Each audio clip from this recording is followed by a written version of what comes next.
On today's episode of Melanated Conversations, we amplify the voice of Dr. Kalisha Waldon. Dr. Waldon is the CEO and Principal Consultant at Transformation by Design Consulting, LLC. Dr. Waldon has a Ph.D. in Curriculum and Instruction and is committed to using her expertise to empower and support educators and organizations in the creation of transformative spaces.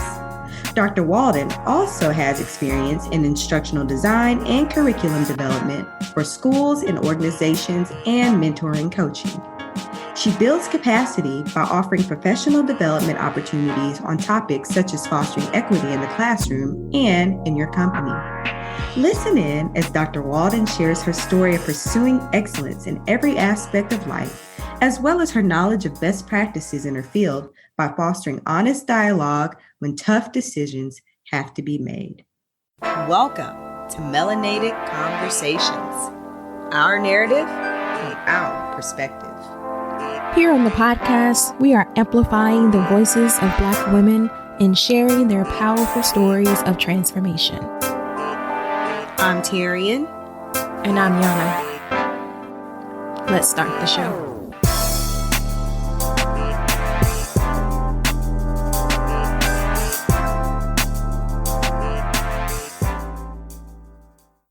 Welcome back to another episode of Melanated Conversations. I am your co-host, Yana. And I am your co-host, Tyrion. Yes, guys, welcome back to the show. We are so excited to be coming back to you today and with another lovely guest that we're so excited for you all to meet and hear about her and her fabulous story and background and all the great things she's doing. But we want to formally welcome you to her and welcome, Dr. Kalisha. We have Dr. Kalisha Waldon in the house. I'm sorry. Yes, let me give the full name. Thank you for having me. Yes. Welcome. We are so happy to have you. I'm sorry, I didn't mean to cut you off. No. You're good. Okay. Yes.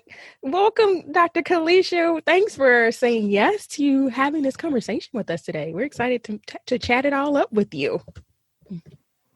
Thank you. I am both excited and nervous, but I look forward to sharing me with you all and even learning from you as well. Awesome. And you do not have to feel nervous when I say Terry and I, we don't know what we're doing. Just think of it just you, her, and I, if we could, in normal times, be gathered around the table. Just think about us being gathered around the table on the couch and just chatting it up like some old girlfriends. Great. Absolutely.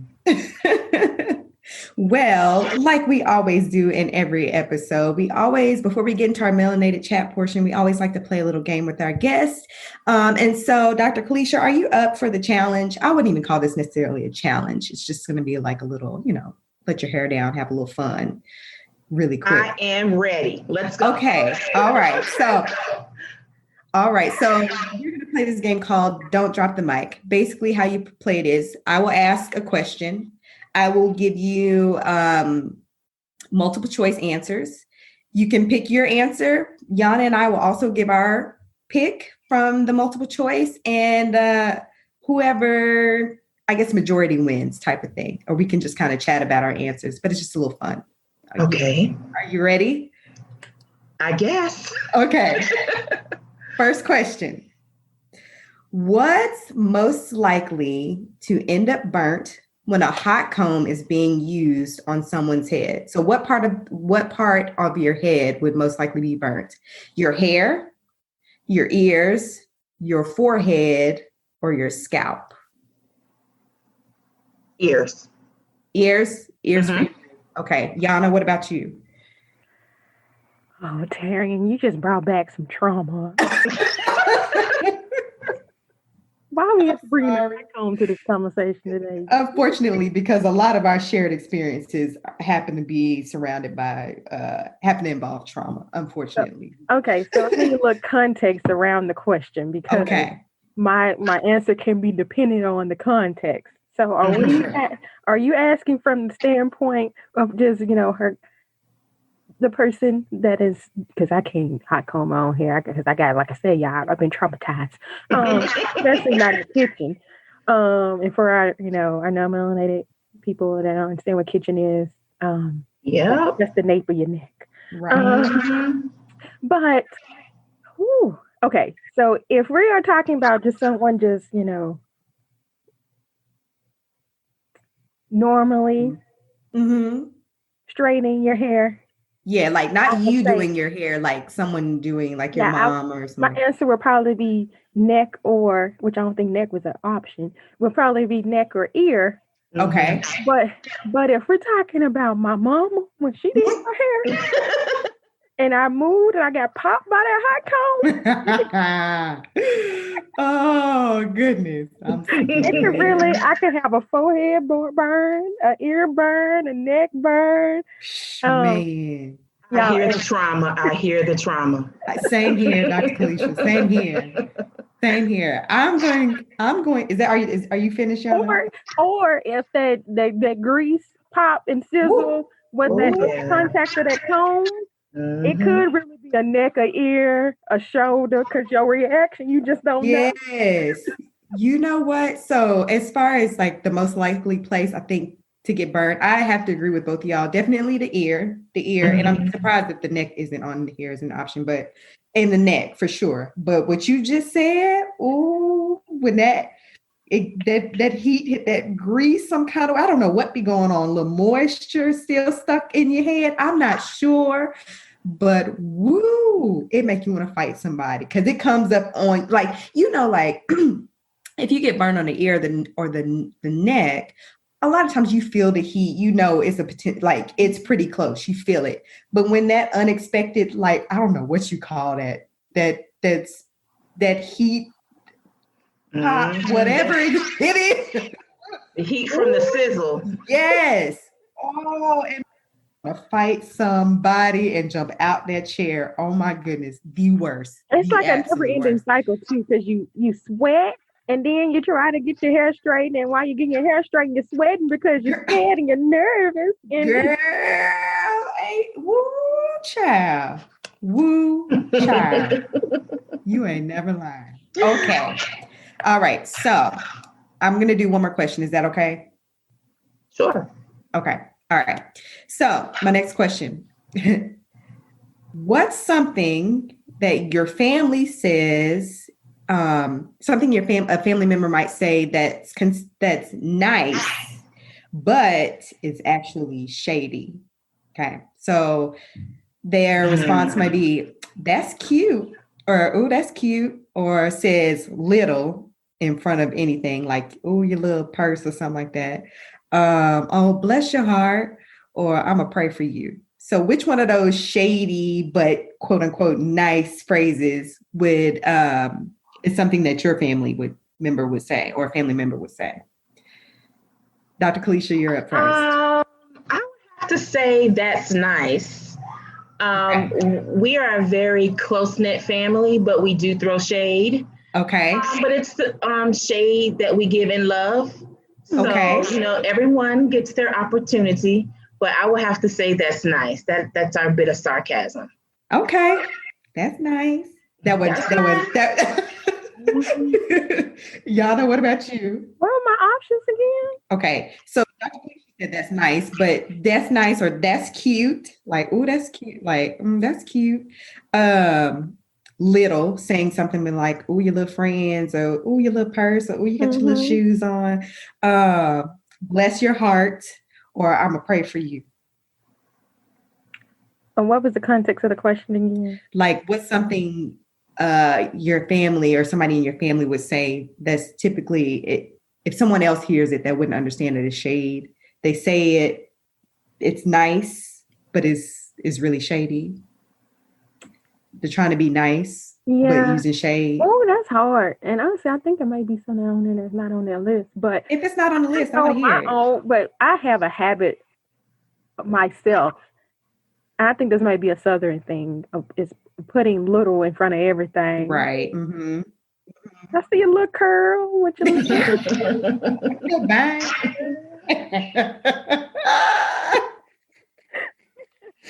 You know what? A little for you. You got you a little money. You don't know how that got you a little piece of man. Yeah, I'm gonna go with little. You'd have bought you a little car now. You think you just can go wherever you want. Think you the bomb. Right.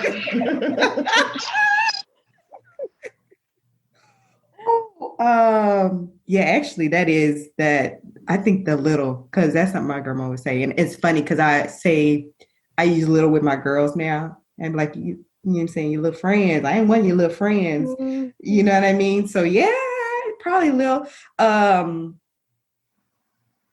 God bless you, which isn't on here either. Bless your heart is, but God bless you. Yeah. My grandma used to say that all the time. I know a lot of older Black women, they use that one. Woo. That was, they were basically cussing you out.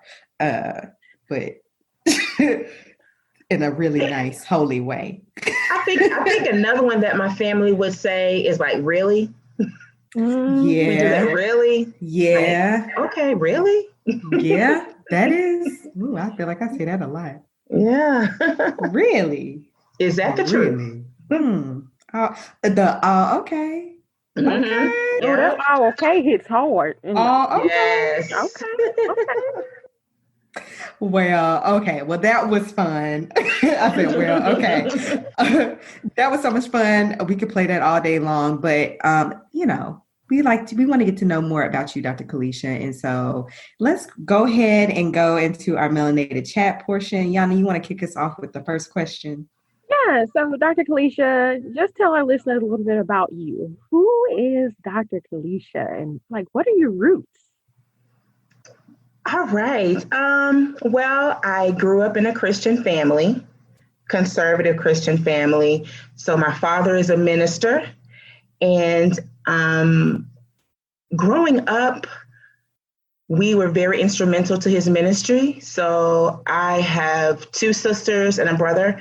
And so my sisters and me, we had a little singing group. My mom sings. So, when my daddy did that appeal at the end of the sermon, we were the people that came up and sang to try to soften the people's heart to come to Jesus. Yes. So we were well known growing up as the Waldon sisters, and then their mom that can sing. So ministry was really important growing up in our family.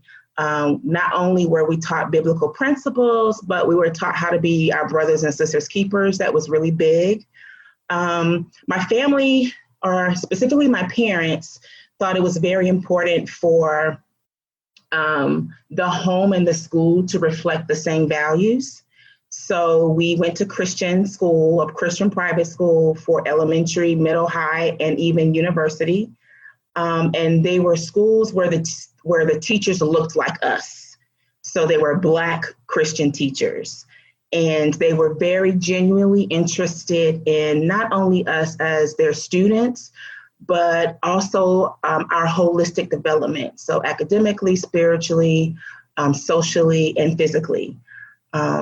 We grew up learning how to be leaders, not only in school, but in church. And my family really has a really strong work ethic.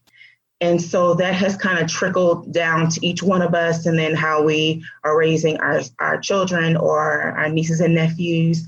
So that family life growing up really laid the foundation to who I am today. And I often repeat some of those same things that my parents would say to us growing up to my niece and nephews. So that's who I am at the core. I'm a Christian, and I take root in those Christian principles. And I'm very big on family. I'm very big on, getting to really know who people are at the core. Mm-hmm.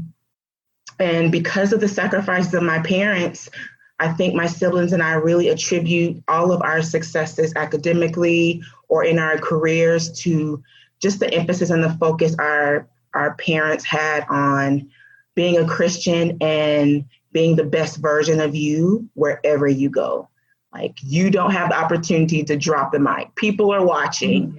and you need to live up to those principles and who you really are. And, the outside influences, don't let those determine who you are. So that's kind of who I am at the core. And my teaching, my relationships with others, you'll see like traces of those characteristics throughout. But that's who I am. I love that. Where are you from, Dr. Kalisha? If you don't mind me asking. Actually, I am from Alabama. Well, I was born in Alabama. My parents were late college students, and they got married their sophomore year. So my twin sister and I were the twins on campus in the double stroller. Wow. So that was their sophomore year. By the time they graduated, they were pregnant with my other sister. And then we moved on to Georgia. We stayed there for a little bit. And then by third grade, we moved to Florida, and I've been in Florida ever since. Oh, wow. You just gonna skip over the part that you're a whole twin? Right. We are fraternal twins. Okay. We do have those moments where we think alike, and like maybe 2 weeks ago, we went walking. I called her and said, let's go walk. And she said, okay. And we end up coming out in the same color shirt and pants. We were like, what? So we do have those moments where we think alike, but yeah, we're different. Yes. And to our listeners, a little backstory too, and how we kind of are connected and know Dr. Kalisha. So you guys know our reoccurring guest that we've had on the show before, Dr. Tracy Baxley. Her and Kalisha are really good friends. I know Dr. Tracy was on Dr. Kalisha's dissertation committee. She's the chair, right? Yep. So, no, she wasn't the chair, but towards the end, she was an acting chair. So okay, I depended on her.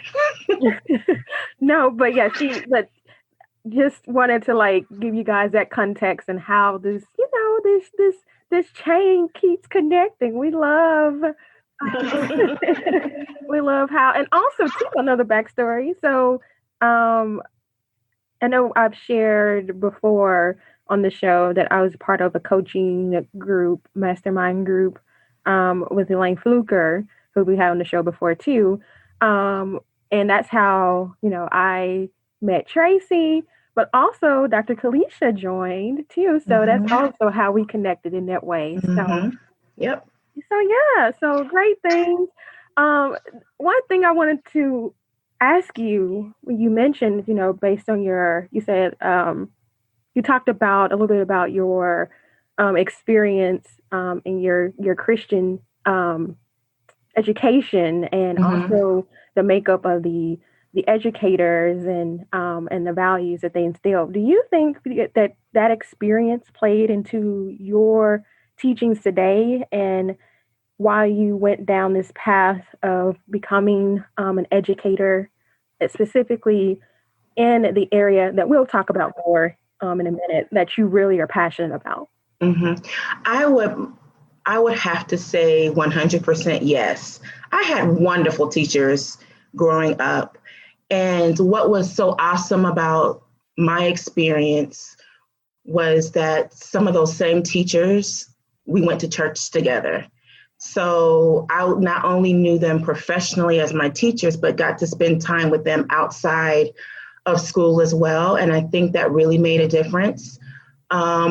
My parents' expectations for us were very high. Like, we're paying the money for you to go here, go do what you need to do. And I don't recall any time that my parents really had to have a serious conversation about behavior with us, except like one incident with my brother, but that's boys. So there was a level of respect. Like, my parents expected the teachers to do their jobs, expected us as students to do our job. But I had wonderful teachers who kind of nurtured the leader that I am today. I still stay in contact with many of them. My first recollection of really wanting to be a teacher was in third grade. And you know how in elementary you have career day? Well, it was time to dress up, and I decided I was going to dress up as a teacher. And I was all excited and gung-ho about it. But but then nobody else in my class dressed up like a teacher. And I felt kind of embarrassed in a sense. You know, teachers don't make a whole lot of money. Everybody else, they were dressed up as doctors and nurses and lawyers, etc. And I was a little lone teacher. I don't think I ever dressed up to be a teacher anymore for any other career day. But I remember having principals who were really interested in life after school, like life after elementary or life after high school for us. And they really took an interest in what we really wanted to do. So I remember one principal specifically, it was my senior year of high school. And the English teacher was going on maternity leave and they could not find a substitute. So I had a free period during 11th grade English, and she asked me to substitute for 6 weeks for this one class. And I was like, me, a student? So every morning, the teacher who was on maternity leave would call me in the school's office and tell me exactly what piece of literature I needed to read and what are some questions and what the assignments were. And I would go in that junior English class and I would teach. The principal would she'll be up and down the hallway, sticking her head in the door, make sure everything's all right. And every time she came in there, those students were on point. They were listening to everything I had to say. And I think that really nurtured the desire for me to really forget what other people were saying. Like, Kalisha, you are too smart to be a teacher. Like, you really need to be a doctor. Because she took that stock within me, it gave me even more confidence to say, I'm really going to do what I'm passionate about. And so I really think that those experiences with my teachers really taking time to nurture our gifts as students, I think that really played into why I am the teacher I am today. So when I went off to college, I initially registered to be a nursing major because remember, I still had those thoughts in my mind that, people are telling me I don't need to be a teacher. But then I remember my grandmother saying, Kalisha, you need to pray about it. So I prayed about it. And once I got there, I changed my major to education, and I have not regretted that decision since then. I taught in K through 12 for 11 years. As a teacher, 4 of those years, I was a principal. I became a principal at the age of 27. And ironically, it was that same principal in high school that was now the superintendent. And she came up to me and said, Kalisha, it's time for you to be a principal. Like, you got this teacher thing under wrap. Like, it's time for you to move on. And so I was a principal for 4 years. And now I'm a full-time professor at a state college here in Florida. And I'm just loving everything and every experience that I've been afforded as an educator. Man, wow. You should see, Yana and I, we may edit this part out, but Yana and I always FaceTime each other just so we can take facial cues off of each other because we're not recording in person like we were earlier before everything happened. And so us both mouthing wow to each other, making these faces and eyes getting big and all.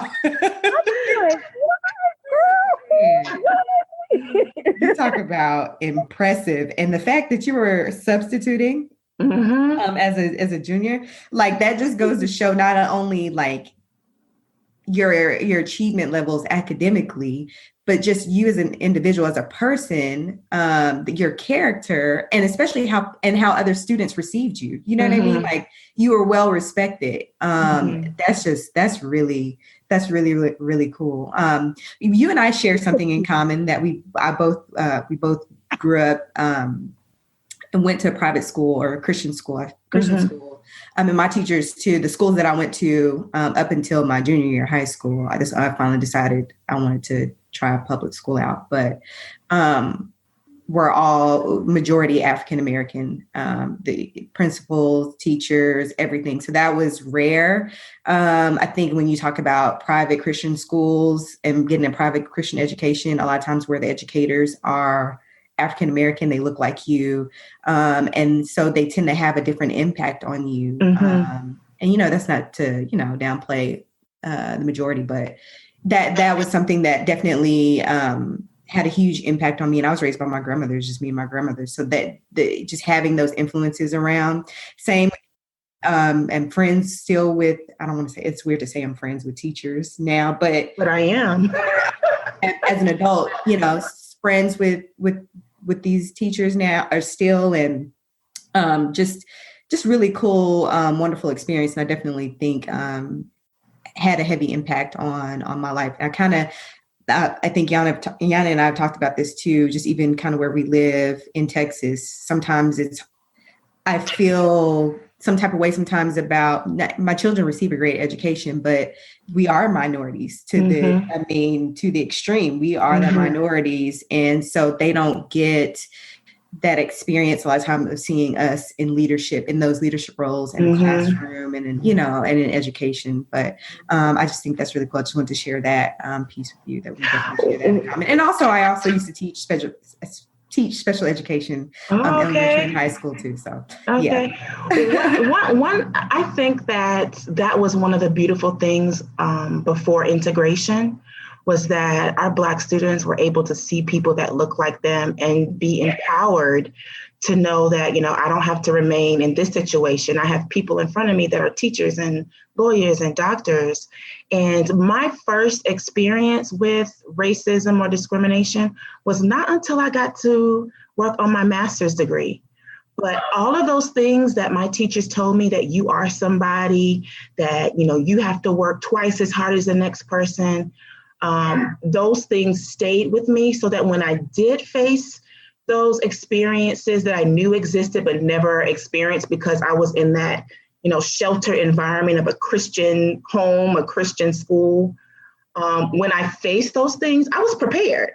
Like, I came with it. Like, you can't tell me that I'm not just as good as you, and let me prove it to you.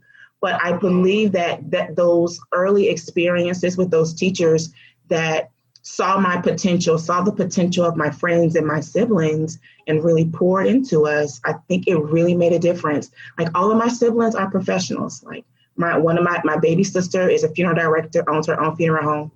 My twin sister, she is a DON for a rehabilitation center. My baby brother, he's a nurse practitioner. Like, when people say that Black education isn't good, I refute it every time, or knock that down every time by just giving the examples of my siblings and myself, who went through schools with just Black educators from elementary all the way on to college. Like, we're just as successful. Did our schools lack some things here and there? Yeah. But my parents and the home made the difference. Yeah. Oh, no, this is great. And hey, that's beautiful. That's beautiful. I'm sorry, I didn't even mean for the conversation to go in a different direction, but that is just, they need to hear it. It needs to be heard. The people need to hear this. I love it. Now, you've already kind of shared with us why you chose to go in the direction of education, but can you tell us a little bit more about the work that you are doing right now? Much of your work and training focuses on culturally responsive teaching for marginalized students, right? Mm-hmm. Can you explain to us and our listeners what exactly is culturally responsive teaching, and how do students' lived experiences play a role in this style of instruction? And then I do have a follow-up question, but I'll hold that one off till you answer. Okay, great. Culturally responsive teaching is basically, in the words of Geneva Gay, she's really big in this area, is using the cultural characteristics, the experiences, and perspectives of diverse students as conduits for teaching them more effectively. So really taking what they know, who they are, their experiences, and using them as building blocks in the classroom. So culturally responsive teaching focuses on teachers being empathetic, teachers being caring, teachers not accepting underachievement. These teachers form intentional and positive relationships with their students, and they use that information to understand what learning should be like for those students. and ensuring that the students' perspectives are really included in everything that goes on in the classroom, from teaching, from learning, etc. A culturally responsive teacher is one who's also reflective on their beliefs and their biases. So they use that information to be able to integrate or interrogate their preconceived notions and how those notions can impact how they really show up for their students.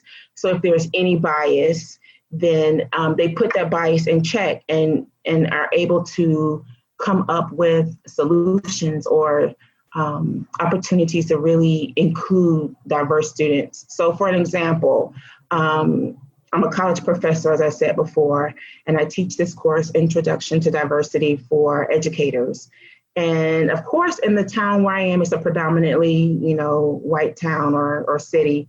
And so many of my students are Caucasian students. And so when we talk about biases or implicit bias, I give them an example. If on your first day of the school year, if a student walks in, he's a Black student with dreads, his pants are hanging down, what are some of those first thoughts you would have about that student? They say, oh, he's going to be lazy, he's going to be a behavior problem, he's not going to do well in school. And so then I ask them, okay, if those are some of the thoughts that initially come to your mind, where do they come from? Yeah. Did it come from conversations at the dinner table with your parents? Did those thoughts come from what the media is teaching you about Black males? Like, where did those thoughts come from? Mm-hmm. And if those were your first thoughts, how do you think those thoughts will impact how you relate to and teach that Black male? What changes do you think you need to make in order to ensure that you are showing up not only for your white students, but for your Black students, your Hispanic students, and all the other students that may be ethically or racially diverse? Mm-hmm. So culturally responsive teachers, they're really reflective on their bias and their beliefs, and they really intentionally work to show up for their students and to relate to their students. And then when they make decisions in terms of curriculum and instruction, they really hone in on those practices that are inclusive. The content that they teach is not only the mainstream content that, the school district said these are the things that you have to teach, but they also strive to include content that's inclusive of the lived experiences of their students, or what the students' interests are, in order to really tap into what's next for that student. So for an example, I was teaching 7th and 8th grade math. Now, I'm a great math student, but I would not say I'm a great math teacher. But that year I had to teach math, and I was teaching mean, median, and mode. And I just was not getting through to my students. I think that year I had 18 students, and at least 11 of them were Black males. I was not getting anything.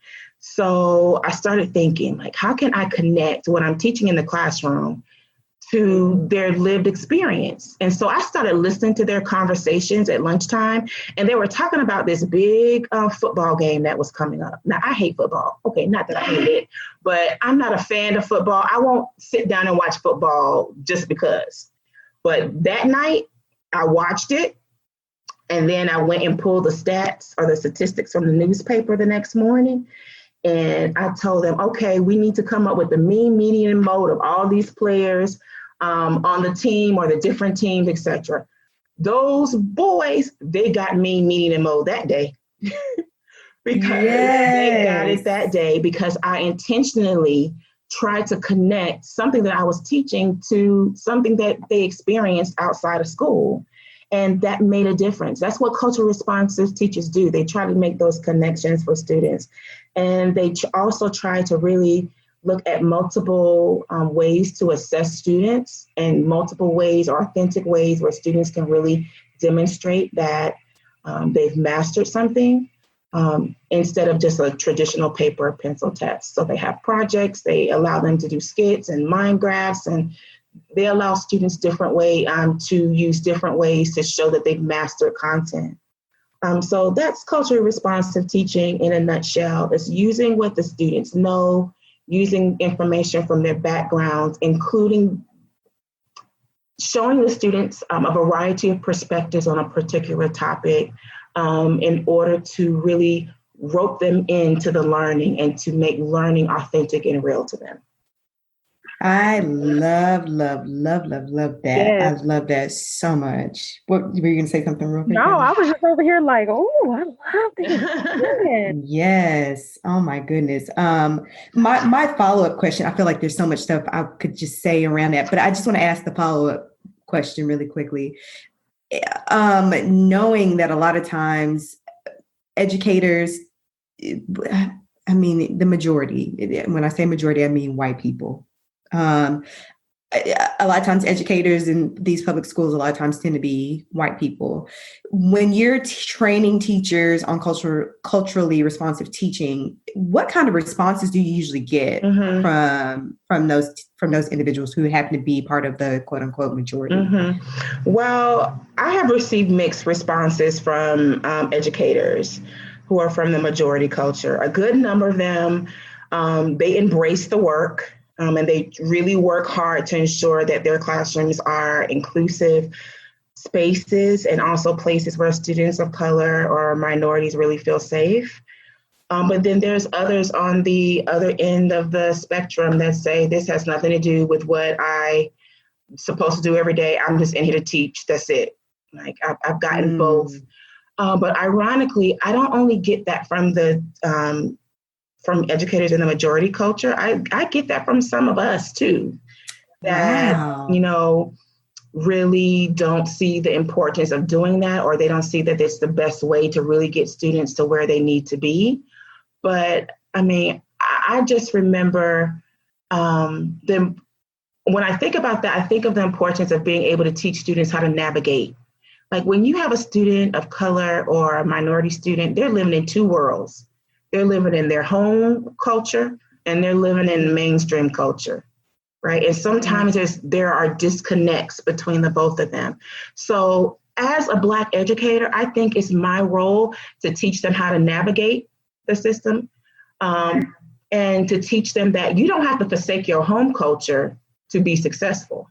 So when I'm teaching in front of my students, I speak a certain way. But when I'm at home, I'm chilling, relaxing, and speaking all sorts of words that shouldn't come out my mouth that are not grammatically correct. And I'm very comfortable in it because I can be that way around my family. So teaching them to code switch, like that's my job as a Black educator. If I'm really trying to get my Black students to keep, to honor who they are at the core in terms of their home, as well as teaching them how to navigate and how to show up in the real world when it's time for them to show up. So I have Black educators that feel like some of the white educators too, that, they don't need this and that's not the best way to do this or that. So there is resistance in doing this type of work. There is resistance, but I mean, if I can just impact one student positively through changing the mindset of one teacher, then I think that that's going in the right direction. Yeah. It requires you to step outside of yourself. Like what? And you know what? Dr. Tracy is that type of person. So when I get those weird comments or things that make you want to say, I call her and I'm like, this is what a student said today, or this is what a teacher said today. Help me understand this. And we go back and forth until, well, that's just not the teacher. We can move to the next level.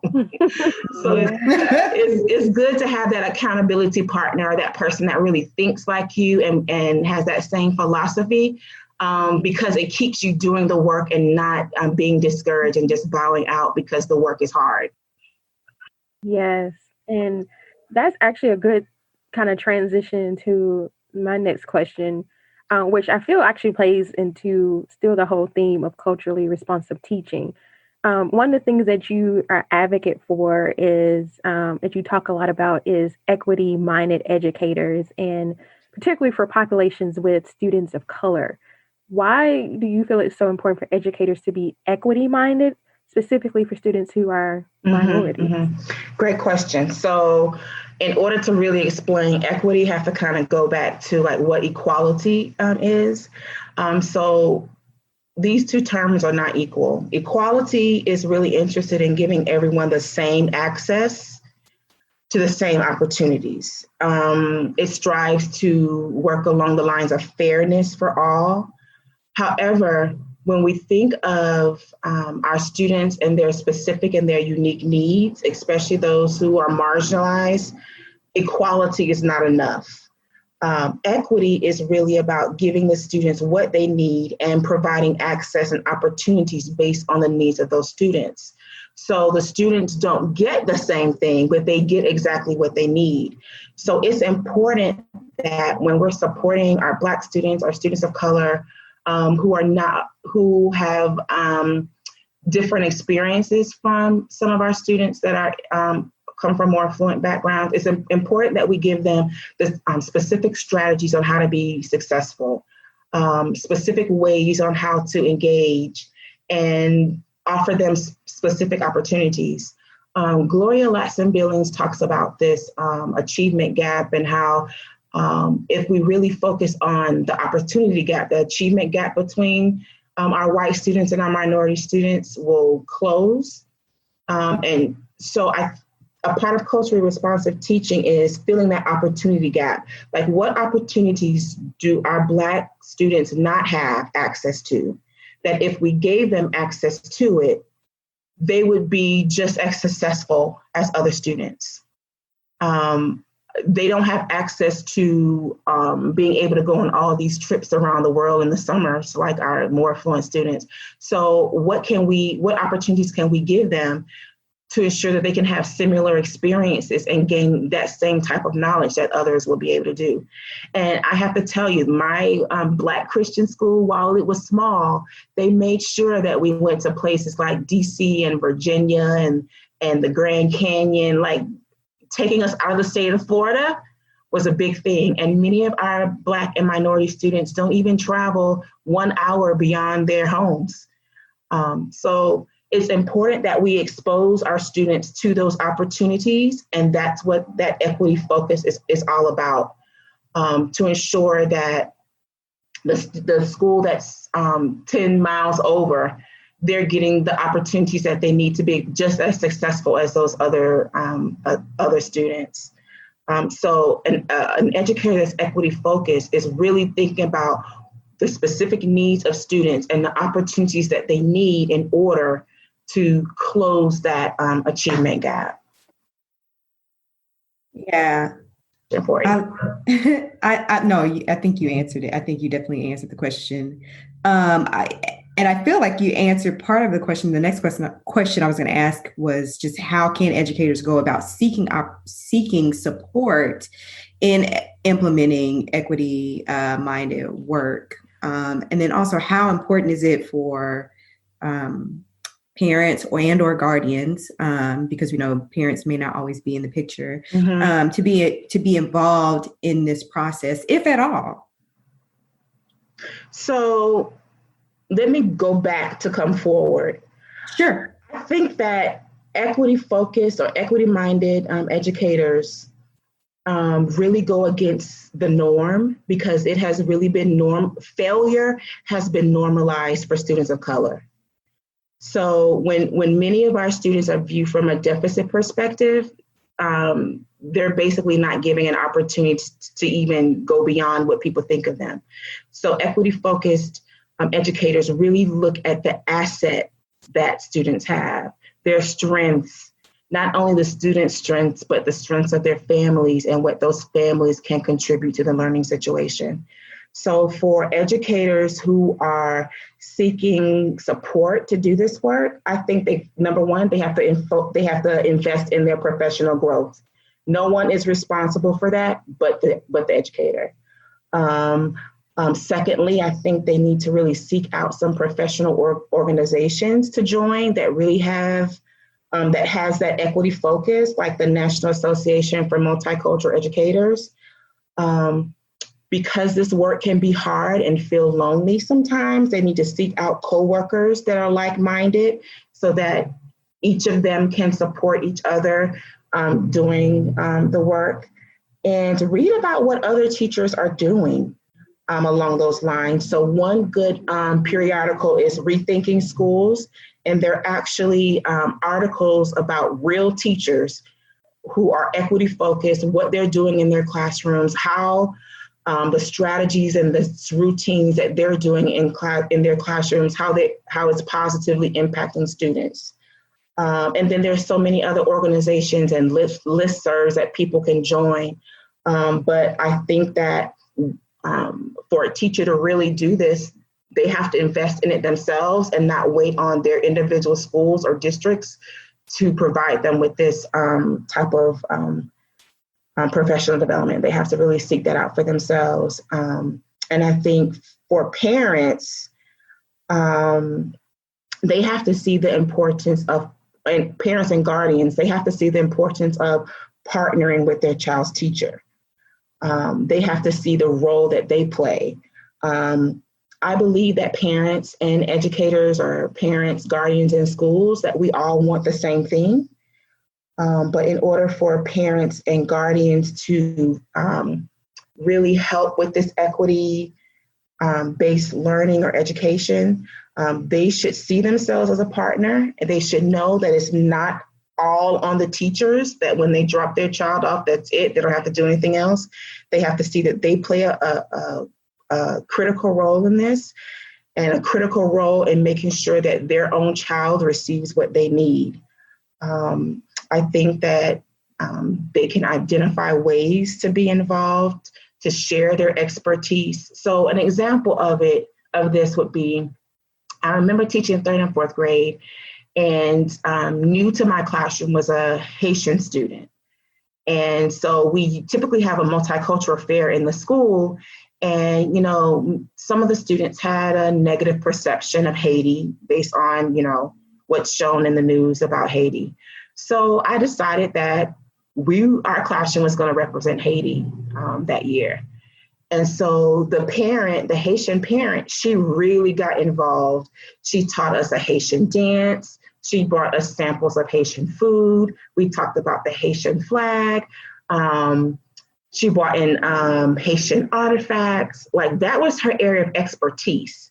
And because she knew that, she was willing to share that expertise with the classroom for the good of all of the students that were there. By the time that experience was over, like, the students were so gung-ho Haiti that it was very interesting how their perceptions had switched so quickly between them having these negative perceptions to loving Haiti and seeing the beauty in the country of Haiti.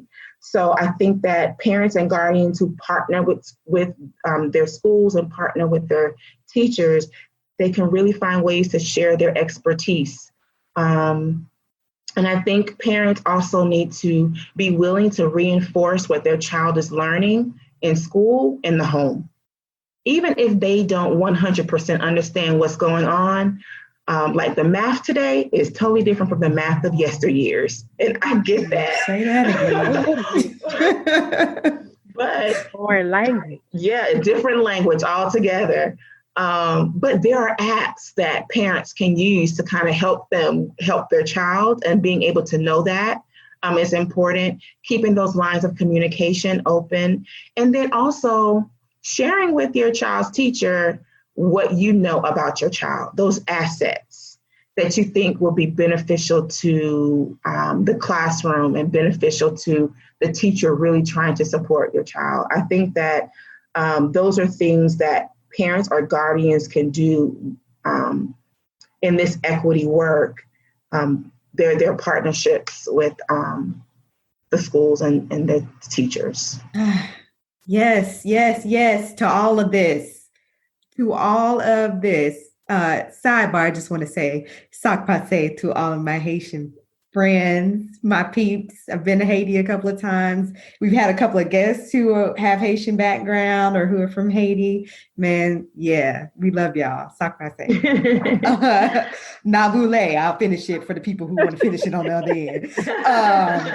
But oh my gosh, Dr. Kalisha. This is great. This is wonderful. This is, oh my goodness. I cannot wait for our listeners to hear this episode. Oh, child. I was just over here everything because I'm taking note. I feel like this. This is I'm in class. The class This is in professional session development today. right here. Professional development. It never stops. It never stops. Oh, if we was in person, girl, I tell my good shoe. Tell her about it. I mean, She said the good shoe. yes, from what did you call it? The oh Lord. See, I'm not over here I'm being a bad student. I'm not taking notes because I'm just trying to hear everything you're saying. The oh Lord. Come back to me because it's not. No, you were talking about the difference between the achievement gap and then the other opportunity gap. Opportunity gap. Yes, I was like, gap is stuck in my head. The opportunity gap. I love that, and really viewing students from the perspective of their assets, what they have, and what their strengths are, and build on top of that. I love that, and also we definitely, Yana and I, we are parents, we are mothers, and we have children that are in school. And, we always talk about being advocates for our kids when it comes to, hey, you gonna know, number one, who I am from teacher to parent. You gonna know my name, my number, my email. I'm gonna write this email real quick to let you know. You ain't letting her in the Zoom call. Now she been sitting here 20 minutes. Now what's going on? Did you get the assignment? You make sure you email her. I'm gonna send a follow-up email and make sure you gonna know who we are. We don't play about this education around here at all. So I love that. We are strong proponents of advocating for our kids' education around here. I'm sorry, I'm gonna quit talking.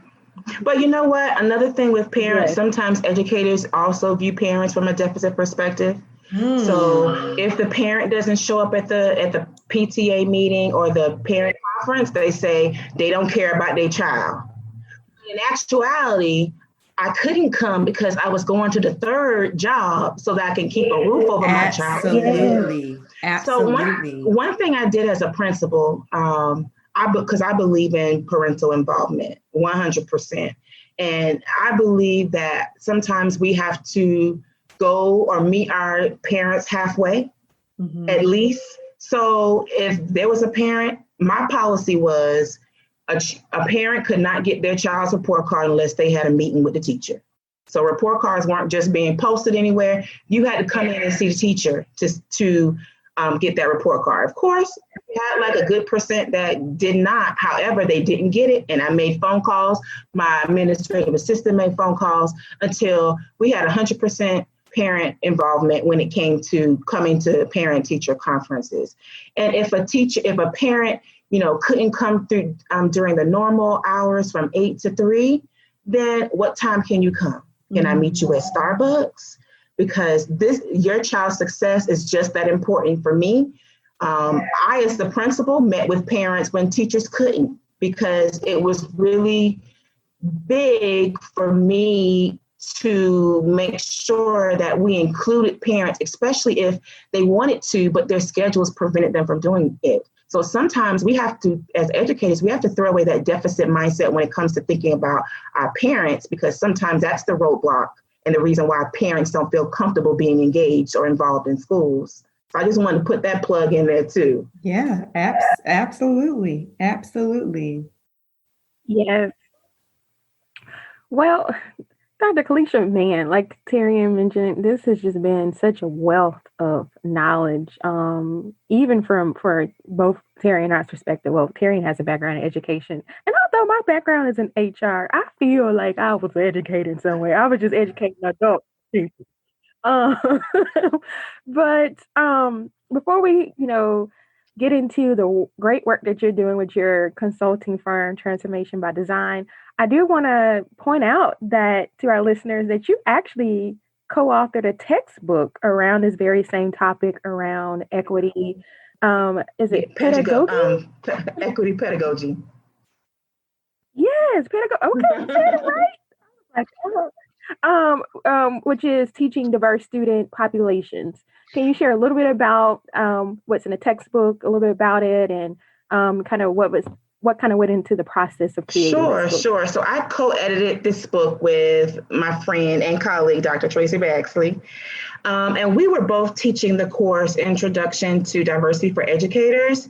And we really could not find a textbook that was a right fit for our class. So we decided we needed to write a book because we wanted it to come from a very unique perspective, even considering the demographics of the pre-service teachers that we were teaching. So instead of writing the book alone, we invited some of our colleagues and even graduate students to contribute to the textbook based on their different areas of expertise. Dr. Baxley and I did write like 2 or 3 chapters in the book, but the rest of our work was really editing the other chapters from the other contributors. But what really makes the textbook unique is that we include practical encounters.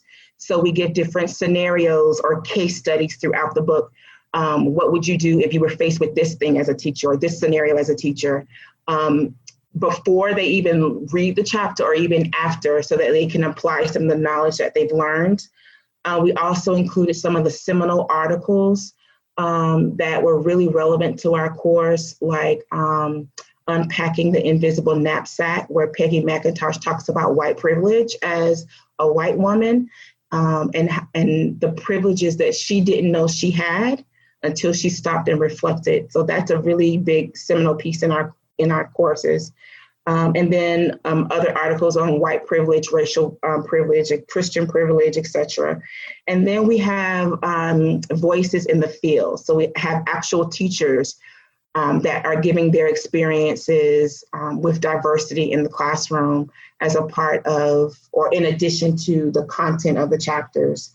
So the whole aim was really introducing pedagogical content knowledge. That's how you teach the content through a critical multicultural lens, making sure that there's equity in education for our traditionally marginalized students, and that our pre-service teachers and all those other people that read it, that they actually be able to understand the role that they play in meeting the unique needs of our students that are living in a diverse society. So there are other things like we invite them to problematize their own knowledge, their own biases, and there is a series of self-reflective activities. But yeah, that's the text. It was published in 2017. I use it in my classes still. And I just think that it's just a unique compilation of a variety of perspectives on different things like socioeconomic status or poverty, language diversity, religious diversity. What does diversity mean? What does culture mean? What is implicit bias? Like, those are just some of the things that's covered in the textbook. I love it. I love it. Yeah, that's it. I need to get my hands on this textbook. This is wonderful stuff. You are literally doing the Lord's work, seriously, Dr. Kalisha. That's what I feel. No, you really, truly are. This is amazing. Before we close things out, we do want to talk to you a little bit, or would love for you to share with us about the work that you're doing with your consulting firm, because you are a woman of many talents. You have a consulting firm, Transformation by Design. Can you tell us about your firm and what you do, the work that you're doing, and just share all the wonderful things about that, please? Sure. Transformation by Design Consulting was birthed out of my desire to just want to do more. And not necessarily more to be busy, but more in terms of making a difference for our students, specifically our students of color. So it's a professional development company that where I'm really interested in empowering educators, empowering them to really see the importance of their role in transforming the lives of students. I really believe that professional development should be intentional and engaging. And so when I think about transformational work or transformational learning, I think that it goes beyond just learning structures, content, and routines. I think it's really it's really interested in teaching students to consciously and critically make meaning of what they're learning, and how they can use that knowledge to really make their lives and the world a better place. So in order for learning to be transformational for students, then teachers need to know what that really looks like and what that really means. So all of my PD seeks to make that connection between what the educators are learning and how they can use that learning to support students, the needs of students, and transform those students' lives. This is done through three things: self-reflection, open dialogue, and intentional action. I think that in order to be the best educator possible, you have to be engaged in self-reflection. Like, what did I do today? How did I do? Could I have done anything better? I need to self-reflect. This particular student was this way today. Did I do something to offend the student? What do I need to do tomorrow? Did I really challenge that? Like, self-reflection should be big, and self-reflection should drive what you do next for yourself professionally as well as for your students. I also believe in open dialogue. I believe that sometimes our teachers feel like their voices aren't important. And open dialogue allows them to share their experiences, share what they're doing, being honest about their work so that we can all move forward together with a plan. And that leads to intentional action. All of my professional development ends with, now what are you going to do next? We've learned this, and that. What is that one thing that you're going to automatically implement into your practice as a teacher that's going to transform the lives of your students or transform your classrooms? So I believe that intentional action is very important. So I have individual and group coaching. I've been doing a lot more of that lately, where educators get to identify an area that they want to see personal or professional growth. And then we meet periodically to kind of work on those goals and kind of move them forward. I also do school growth sessions, and those are the professional development sessions for schools. But I don't have those cookie cutter PD sessions. It always starts with an asset appraisal. I want to know, what do you want to change? Who's involved in the process? What do you want to see?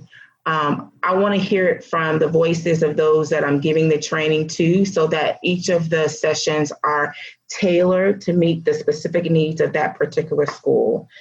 There are always opportunities for choice boards and classroom visits if needed, just trying to make sure that the professional development is meaningful for educators. And then even though I'm shy by nature, I do get out of my element and persona sometimes and have speaking engagements at different conferences and workshops and events to really share what I believe that God has blessed me with, the passion to really make a difference in this area.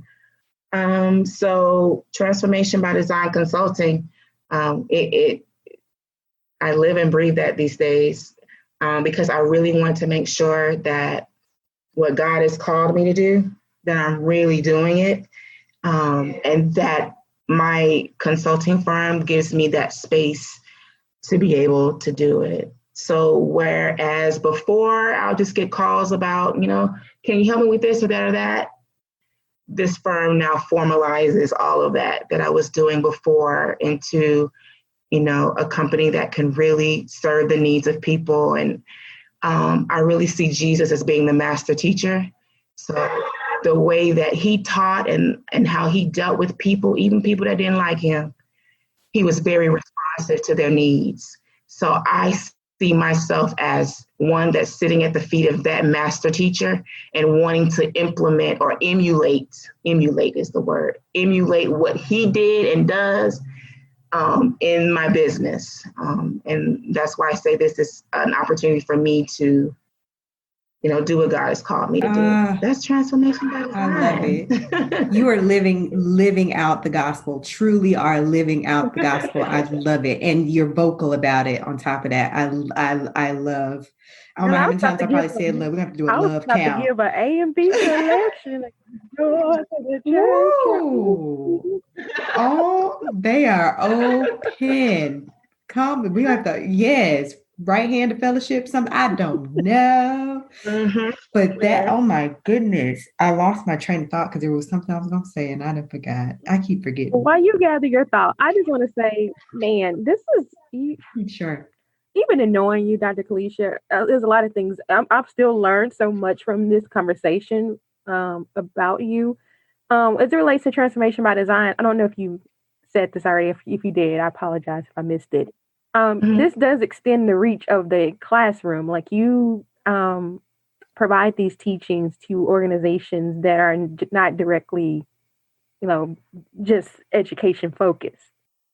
Correct. I do. I've worked with, American Express. I've worked with other companies. I've worked with churches. So the organizations that I support are not just schools. And it definitely goes beyond the work of the classroom. So if someone called me tomorrow and said, we have a group of Sunday school teachers that need to be a little bit more responsive to the needs of their students, I would do it. If there was a company that was interested in, just some diversity training or tips on, how to be more inclusive with the diversity in the workplace, I've done those types of things too. So is your work national, not just local, but all over the states or? I do things in other states. So I do work beyond Florida. I'm supporting a school in Louisiana now. Okay. I've done work in Georgia. I'm asking for a friend. Yes, I do go beyond the state of Florida. I just believe in going where the services are needed. So yes, it goes beyond my local area where I am now. Awesome. Good to know. And duly, yes. They're very duly noted. You have no idea what's probably about to come your way. Oh, no, not uh-oh. Praise God. But also to our listeners, if you're listening, you should be listening. Class is in session. We've been having class for about an hour now. Sure.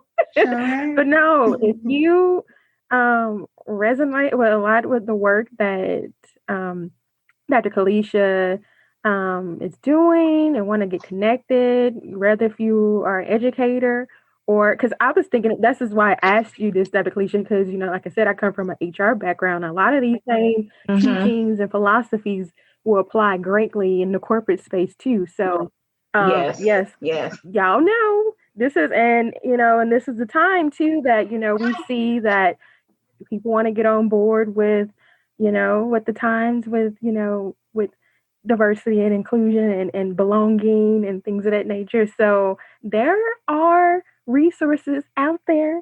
Dr. Kalisha is one. Connect with her, Transformation by Design. All right. Absolutely. Well, no, were you go ahead. Go ahead, Yana. No. I didn't know. Were we going to the next question? No, we're closing. That's what I thought. I just wanted to make sure, like we were going to the closing question. We're going to benediction now.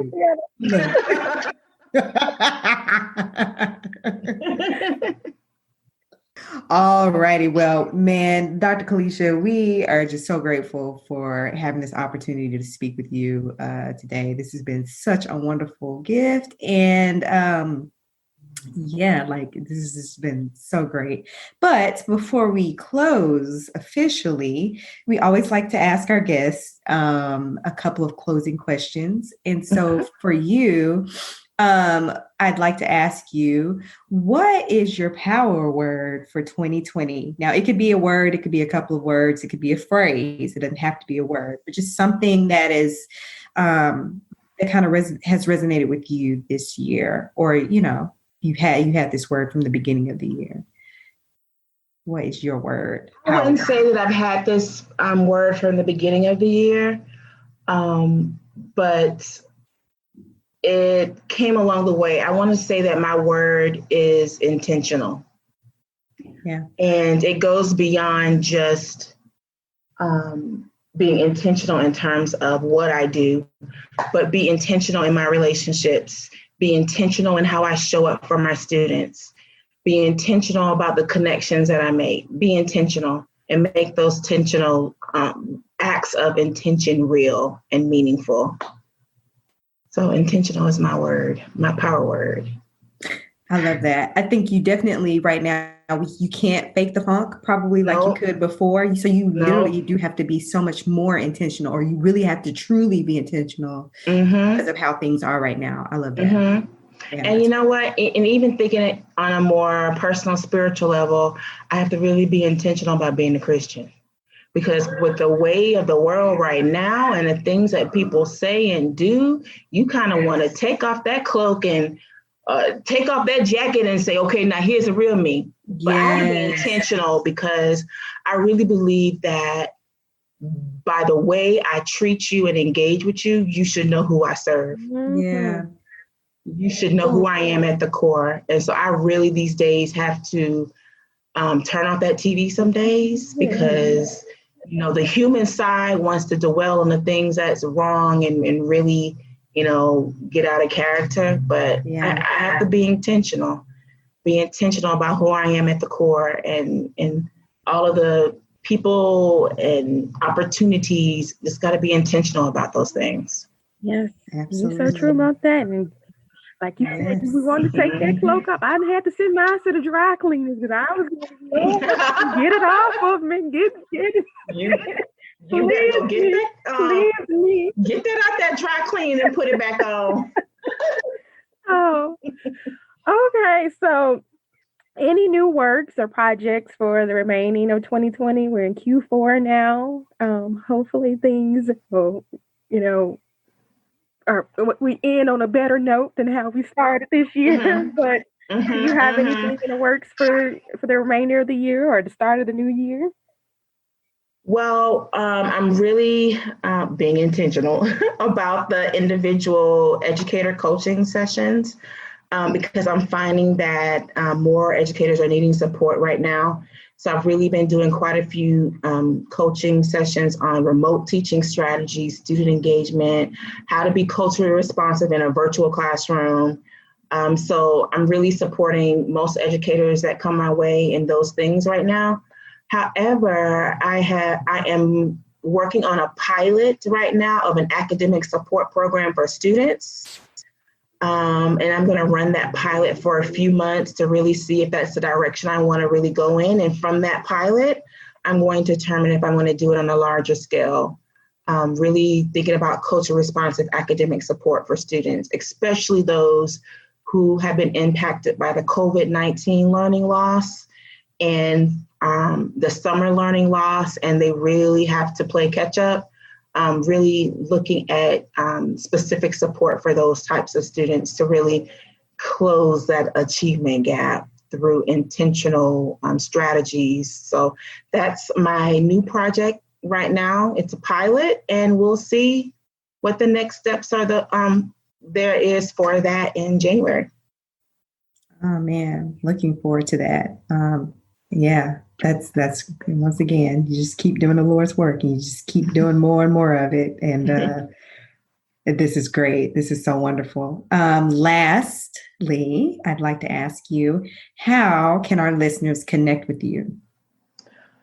All right. I mainly use LinkedIn. So if you just search for my name, Kalisha Waldon, Ph.D., they can connect with me on LinkedIn. I am also on Instagram, and that's at Transform by Design. It's at Transform by Design. And they can also go to my website, transformationbydesignconsulting.com. And there is a way to connect with me through my website. Perfect. And we will make sure that we have all of that information linked in our blog notes when the episode releases. So our listeners will be able to have direct access to you. Thank you. Mm-hmm.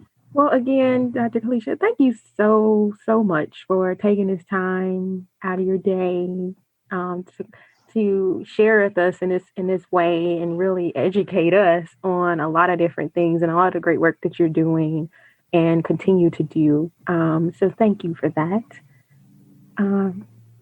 You're welcome. And thank you for having me. It was a pleasure. Of course. Thank you. You're so welcome. Yes. You're so welcome. Anything you want to share or add before we close, Terry? No, I think I've said enough. I feel like I've talked a lot this episode. Not that I don't want to say more, but I just feel like we will never wrap this episode up if I keep talking.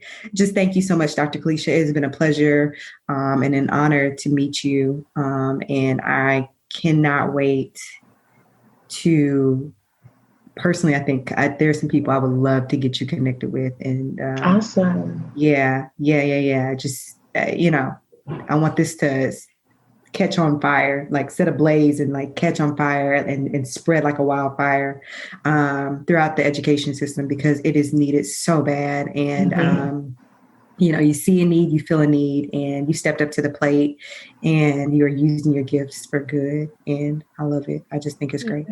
Yeah. Amen.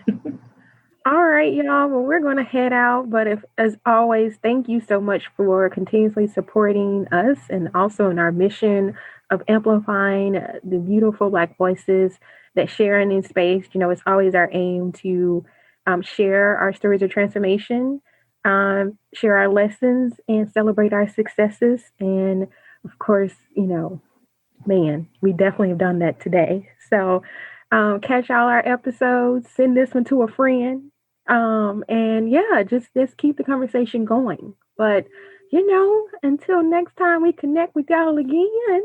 Melanate on that. Thank you for tuning in.